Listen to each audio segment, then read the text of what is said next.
ओम शांति। 29 दिसंबर 2023। बाबा के महावाक्य। मीठे बच्चे, प्रश्नों में मूंझ ना छोड़ मन मनाभव रहो। बाप और वर्षे को याद करो। पवित्र बनो और बनाओ। प्रश्न। शिव बाबा, तुम बच्चों से अपनी पूजा नहीं करवा सकते हैं, क्यों? उत्तर।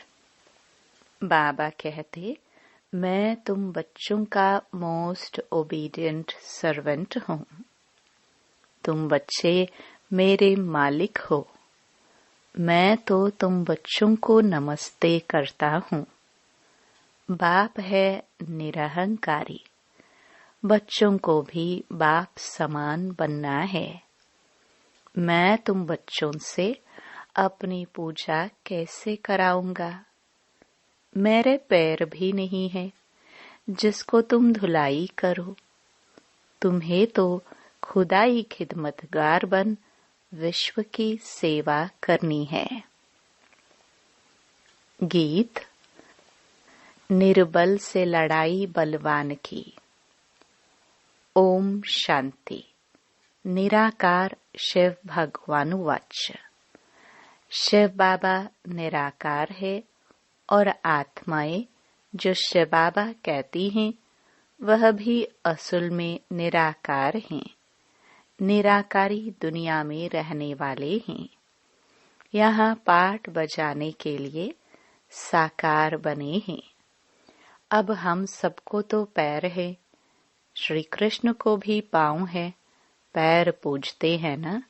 शिव बाबा कहते हैं, मैं तो हूँ ओबीडिएंट। मेरे पैर है नहीं जो तुमसे पैर धुलवाऊं व पूजा कराऊं। सन्यासी पैर धुलाते हैं ना। गृहस्थी लोग जाकर उनके पैर धोते हैं। पैर तो मनुष्यों के हैं। शिव बाबा को पैर ही नहीं है जो तुमको पैर की पूजा करनी पड़े। यह है पूजा की सामग्री। बाप कहते हैं, मैं तो ज्ञान का सागर हूँ। मैं अपने बच्चों से कैसे पैर धुलाऊंगा? बाप तो कहते हैं, वंदे मातरम। माताओं को फिर क्या कहना है? हाँ, खड़े होकर कहेंगे, शिव बाबा नमस्ते। जैसे सलाम मालेकम कहते हैं ना, सो भी बाप को पहले नमस्ते करना पड़ता है। कहते हैं, आई एम मोस्ट ओबीडिएंट। बेहद का सर्वेंट हूँ। निराकार और निरहंकारी कितना है? पूजा की तो बात ही नहीं। मोस्ट beloved चिल्ड्रन जो मिल्कियत के मालिक बनते हैं, उनसे कैसे पूजा कराएंगे? हाँ, छोटे बच्चे बाप के पांव पड़ते हैं क्योंकि बाप बड़ा है, परंतु वास्तव में तो बाप बच्चों का भी सर्वेंट है। जानते हैं कि बच्चों को माया बहुत तंग करती है, बहुत कड़ा पाठ है, बहुत अपार दुख अजुन आने वाले हैं। यह सारी बेहद की बात है। तब ही बेहद का बाप आते हैं। बाप कहते हैं, दाता मैं एक ही हूँ। अन्य किसी को भी दाता नहीं कह सकते। बाप से सब मांगते हैं। साधु लोग भी मुक्ति मांगते हैं। भारत के गृहस्थी लोग भगवान से जीवन मुक्ति मांगते हैं। तो दाता एक हो गया, गाया भी हुआ है, सर्व का सद्गति दाता एक।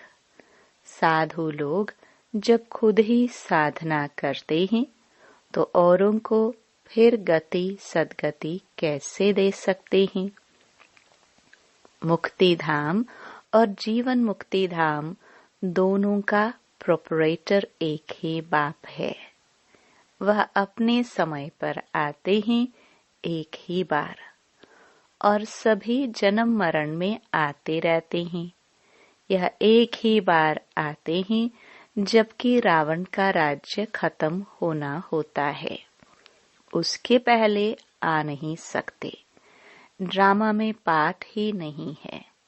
तो बाप कहते हैं, तुमने मेरे द्वारा मुझे अब पहचाना है। मनुष्य नहीं जानते तो सर्वव्यापी कह दिया है। अभी तो है रावण राज्य। भारतवासी ही रावण को जलाते रहते हैं। तो सिद्ध है रावण राज्य भारत में है, राम राज्य भी भारत में है।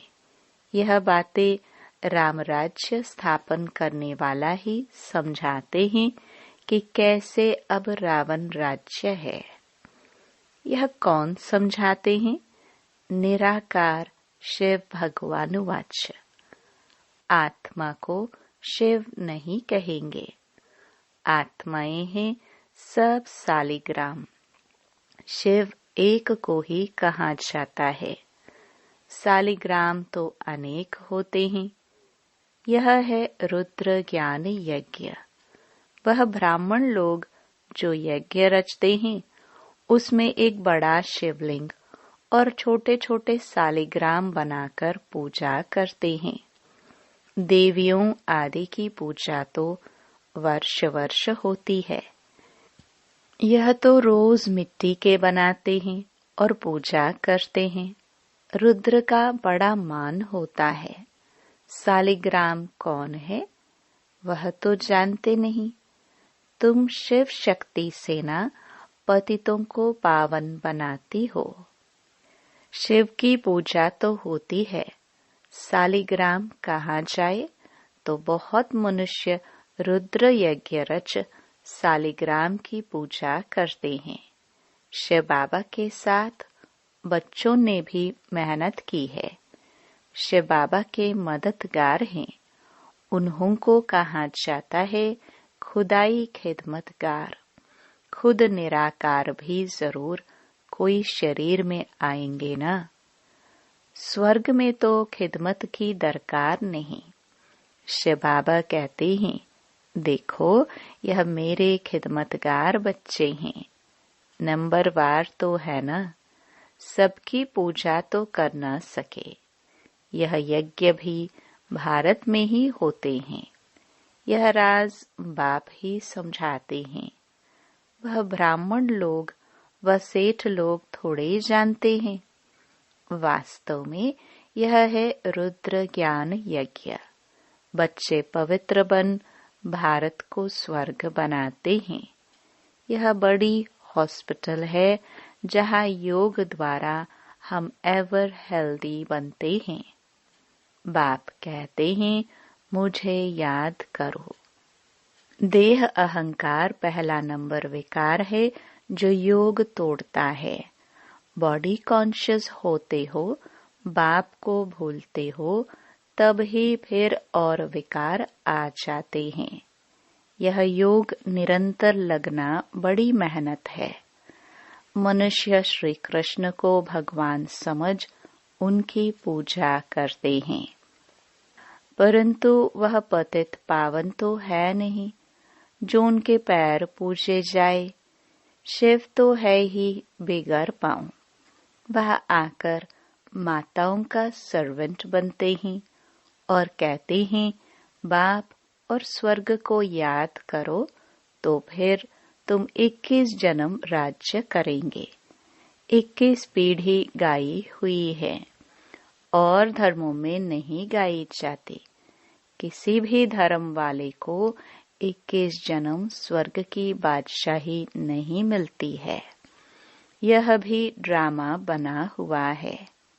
देवता धर्म वाले जो और धर्मों में मिक्स हो गए हैं वह फिर निकल आएंगे। स्वर्ग के सुख तो अपरम अपार हैं। नई दुनिया नए मकान में अच्छा सुख होता है। थोड़ा पुराना होने में कुछ न कुछ दाग हो जाते हैं, फिर रिपेयर किया जाता है। तो जैसे बाप की महिमा अपरम अपार है, वैसे स्वर्ग की महिमा भी अपरम अपार है, जिसका मालिक बनने का तुम पुरुषार्थ कर रहे हो और कोई स्वर्ग का मालिक बना ना सके। तुम बच्चे जानते हो विनाश की सीन बड़ी दर्दनाक है। उनके पहले बाप से पूरा वर्षा ले लेना चाहिए। बाप कहते हैं अब मेरे बनो, अर्थात ईश्वरीय गोद लो। शिव बाबा बड़ा है ना, तो तुमको प्राप्ति बहुत है। स्वर्ग के सुख अपरम अपार है। नाम सुनते ही मुख पानी होता है। कहते भी हैं फलाना स्वर्ग पधारा। स्वर्ग प्यारा लगता है ना, यह तो है ही नरक। जब तक सतयुग न हो तब तक स्वर्ग में कोई जा ना सके। बाप समझाते हैं यह जगदम्बा जाकर फिर स्वर्ग की महारानी लक्ष्मी बनती है। फिर बच्चे भी नंबरवार बनते हैं। मम्मा बाबा जास्ती पुरुषार्थ करते हैं। राज्य तो वहाँ बच्चे भी करेंगे ना, सिर्फ लक्ष्मी नारायण तो नहीं करेंगे। तो बाप आकर मनुष्य से देवता बनाते हैं, पढ़ाते हैं। अगर कहते श्री कृष्ण बनाते हैं तो फिर श्री कृष्ण को तो ले गए हैं द्वापर में। द्वापर में तो देवता होते नहीं। सन्यासी कह न सके कि हम स्वर्ग जाने के लिए रास्ता बताते हैं। उसके लिए तो भगवान चाहिए। कहते हैं मुक्ति जीवन मुक्ति के द्वार कलयुग के अंत में खुलेंगे। यह है रुद्र ज्ञान यज्ञ। मैं हूँ शिव रुद्र और ये है सालिग्राम। ये सब शरीरधारी हैं। मैंने शरीर का लोन लिया हुआ है। यह सब ब्राह्मण है। ब्राह्मण बिगर यह ज्ञान कोई में होता नहीं, शूद्रों में भी नहीं है। सतयुग में देवी देवताएं तो पारस बुद्धि थे, जो बाप ही अब बनाते हैं। सन्यासी किसको पारस बुद्धि बना न सके। भल खुद पवित्र हैं, फिर भी बीमार हो पड़ते हैं। स्वर्ग में कभी बीमार नहीं पड़ेंगे। वहाँ तो अपार सुख है। इसलिए बाप कहते हैं पूरा पुरुषार्थ करो। रेस होती है ना, यह है रुद्र माला में पिरोने की रेस। अहम आत्मा को दौड़ी लगानी है योग की। जितना योग लगाएंगे तो समझेंगे यह तीखा दौड़ रहा है। उनके विक्रम विनाश होते जाएंगे। तुम उठते बैठते चलते फिरते यात्रा पर हो। बुद्धि योग की यह बहुत अच्छी यात्रा है। तुम कहते हो ऐसे स्वर्ग का अपरम अपार सुख पाने के लिए पवित्र क्यों नहीं रहेंगे। हमको माया हिला नहीं सकती। प्रतिज्ञा करनी होती है। अंतिम जन्म है, मरना तो है ही, तो क्यों नहीं बाप से वर्षा ले लेवे। कितने बाबा के बच्चे हैं, प्रजापिता है तो जरूर नई रचना रचते हैं। नई रचना होती है ब्राह्मणों की। ब्राह्मण है रूहानी सोशल वर्कर। देवता तो प्रारब्ध भोगते हैं। तुम भारत की सर्विस करते हो, इसलिए तुम ही स्वर्ग के मालिक बनते हो। भारत की सर्विस करने में सबकी सर्विस हो जाती है। तो यह है रुद्र ज्ञान यज्ञ। रुद्र शिव को कहा जाता है, न कि श्री कृष्ण को। श्री कृष्ण तो सतयुग का प्रिंस है, वहां यह यज्ञ आदि होंगे नहीं। अभी है रावण राज्य, यह खलास होना है, फिर कभी रावण बनाएंगे ही नहीं। बाप ही आकर इन जंजीरों से छुड़ाते हैं। इस ब्रह्मा को भी जंजीरों से छुड़ाया ना। शास्त्र पढ़ते पढ़ते क्या हालत हुई है। तो बाप कहते हैं, अब मुझे याद करो। बाप को याद करने की हिम्मत नहीं है, पवित्र रहते नहीं, फालतू प्रश्न पूछते रहते हैं। तो बाप कहते हैं, मन मना भव। अगर किसी बात में मूंझते हो तो उसको छोड़ दो, मन मना भव। ऐसे नहीं कि प्रश्न का रिस्पॉन्स नहीं मिला तो पढ़ना ही छोड़ दो। कहते हैं भगवान है तो रिस्पॉन्स क्यों नहीं देते। बाप कहते हैं तुम्हारा काम है बाप और वर्षे से चक्र को भी याद करना पड़े। वह भी त्रिमूर्ति और चक्र दिखाते हैं। लिखते हैं सत्यमेव जयते, परंतु अर्थ नहीं समझते। तुम समझा सकते हो। शिव बाबा को याद किया तो सूक्ष्म वतन वासी ब्रह्मा विष्णु शंकर भी याद आएंगे, और स्वदर्शन चक्र को याद करने से विजयंती हो जाएंगे।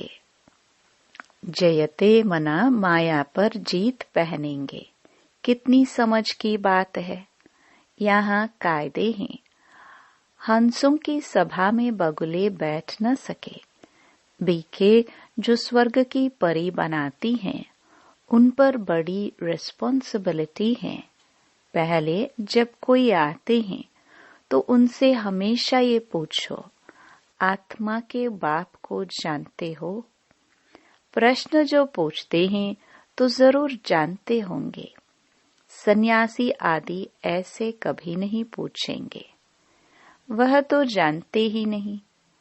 तुम तो प्रश्न पूछेंगे, बेहद के बाप को जानते हो? पहले तो सगाई करो। ब्राह्मणों का धंधा ही ये है। बाप कहते हैं, हे आत्माएं, मेरे साथ योग लगाओ, क्योंकि मेरे पास आना है। सत्युगी देवी देवताएं बहुत काल से अलग रहे हैं, तो पहले पहले ज्ञान भी उनको ही मिलेगा। लक्ष्मी नारायण ने 84 जन्म पूरे किए हैं, तो उनको ही पहले ज्ञान मिलना चाहिए। मनुष्य सृष्टि का जो झाड़ है उसका पिता है ब्रह्मा, और आत्मा का पिता है शिव। तो बाप और दादा है ना, तुम हो उनके पोत्रे, उनसे तुमको ज्ञान मिलता है। बाप कहते हैं, मैं जब नरक में आऊं तब तो स्वर्ग रचूं। शिव भगवानुवाच, लक्ष्मी नारायण त्रिकालदर्शी नहीं है, उनको यह रचता रचना का ज्ञान है नहीं, तो अपरम अपार कैसे चले। कई समझते हैं यह तो सिर्फ कहते रहते हैं, मौत आया कि आया, होता तो कुछ नहीं है। इस पर एक मिसाल भी है ना। उसने कहा शेर आया, परंतु शेर आया नहीं। आखिर एक दिन शेर आ गया, बकरियां सब खा गया। यह बातें सब यहाँ की है। एक दिन काल खा जाएगा, फिर क्या करेंगे। भगवान का कितना भारी यज्ञ है। परमात्मा के सिवाय तो इतना बड़ा यज्ञ कोई रच न सके। ब्रह्मा वंशावली ब्राह्मण कहलाकर पवित्र न बना तो यह मरा। शिव बाबा से प्रतिज्ञा करनी होती है। मीठा बाबा, स्वर्ग का मालिक बनाने वाला बाबा, मैं तो आपका हूँ, अंत तक आपका होकर रहूंगा। ऐसे बाप को अथवा साजन को फारकती दी तो महाराजा महारानी बन नहीं सकेंगे। अच्छा, मीठे मीठे सिखिलदे बच्चों प्रति माता पिता बाप दादा का याद प्यार और गुड मॉर्निंग। रूहानी बाप के रूहानी बच्चों को नमस्ते। धारणा के लिए मुख्य सार। पहला, सच्चा खुदाई खिदमतगार बन भारत को स्वर्ग बनाने में बाप को पवित्रता की मदद करनी है। रूहानी सोशल वर्कर बनना है। दूसरा, किसी भी प्रकार के प्रश्नों में मूंझकर पढ़ाई नहीं छोड़नी है। प्रश्नों को छोड़ बाप और वर्षे को याद करना है। वरदान, हदों से पार रह सबको अपनेपन की महसूसता कराने वाले अनुभवी मूर्त भव।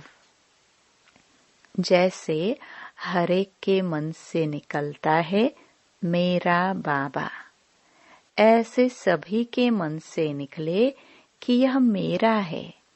बेहद का भाई है या बहन है, दीदी है, दादी है, कहाँ भी रहते हो, लेकिन बेहद सेवा के निमित्त हो। हदों से पार रहकर बेहद की भावना, बेहद की श्रेष्ठ कामना रखना, यही है फॉलो फादर करना। अभी इसका प्रैक्टिकल अनुभव करो और कराओ। वैसे भी अनुभवी बुजुर्ग को पिताजी काका जी कहते हैं। ऐसे बेहद के अनुभवी अर्थात सबको अपनापन महसूस हो। स्लोगन, उपराम स्थिति द्वारा उड़ती कला में उड़ते रहो तो कर्म रूपी डाली के बंधन में फंसेंगे नहीं। ओम शांति।